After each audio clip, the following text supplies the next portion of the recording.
कोण आला रे कोण आला, महाराष्ट्राचा वाहक आला. या गर्जनेमध्ये राज ठाकरे आणि उद्धव ठाकरे या दोन्हीही भावांचं मंचावर आगमन झालं.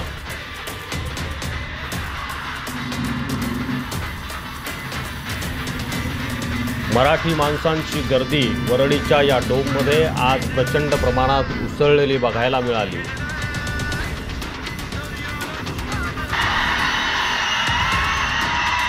दोन्हीही भावांनी मराठी माणसांना अभिवादन केलं, छत्रपती शिवरायांना अभिवादन केलं.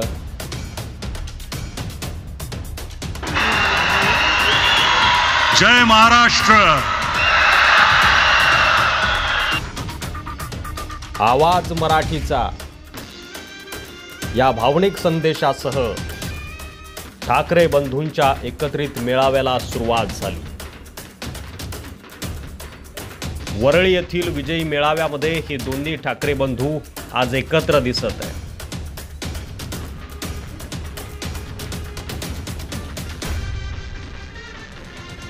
वरळीचा डोम मराठी माणसांनी खचाखच भरलेला आपण बघतोय.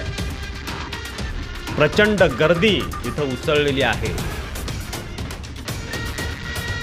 सर्वजण ठाकरे बंधूंची वाट बघत होते. ती प्रतीक्षा संपली. ठाकरे बंधूंची दमदार एंट्री, एक विलक्षण क्षण. आज मराठी माणसांच्या डोळ्याचं पारणं फेडणारा हा क्षण मराठी माणसांना बघायला मिळाला.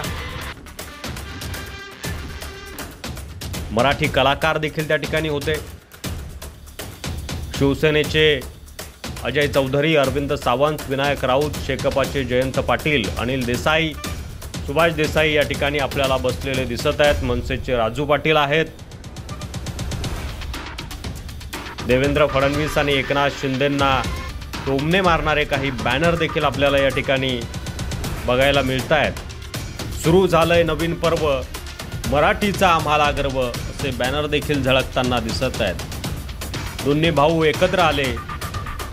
या पार्श्वभूमीवर पेढे देखील वाटण्यात आले. ते दृश्य देखील आपण बघतोय. मराठी कलाकारांची हजेरी देखील या ठिकाणी लक्षणीय ठरली आहे. आषाढी निमित्त डोक्यावर विठ्ठल घेऊन माऊलींचे भक्त देखील दोन भावांचं मनोमिलन बघण्यासाठी आलेले आहेत. मुंबई पोलिसांच्या चोख बंदोबस्तात ही सभा पार पडते. अनिल परब यांच्याशी सुरक्षेच्या दृष्टीनं काहीतरी चर्चा झाली,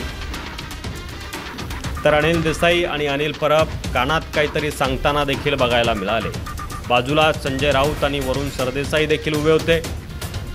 आनंद उत्सव साजरा करताना मराठी माणूस आज तल्लीन बघायला मिळतोय.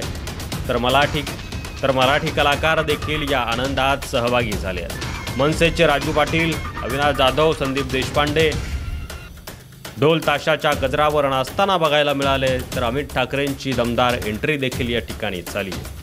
शिवसेनेच्या नेत्या सुषमा अंधारे आणि इतर महिला पदाधिकारी यांनी फुगडी खेळून आनंद साजरा केला. तर जितेंद्र आव्हाड देखील या ठिकाणी उपस्थित झाले आहेत. आता सगळ्यांच्या नजरा लागून आहेत की ठाकरे बंधू काय बोलतायत. प्रचंड गर्दी आज मराठी माणसाची या ठिकाणी बघायला मिळाली आणि मराठी माणूस एका वेगळ्याच आनंदात या ठिकाणी दिसतोय. तुमचं मत कमेंट बॉक्समध्ये लिहायला विसरू नका. दोन भाऊ एकत्र आले आहेत, त्यामुळे आता राजकीय गणितं देखील बदलणार आहेत. त्यावर देखील तुमचं मत नक्की कमेंट करा.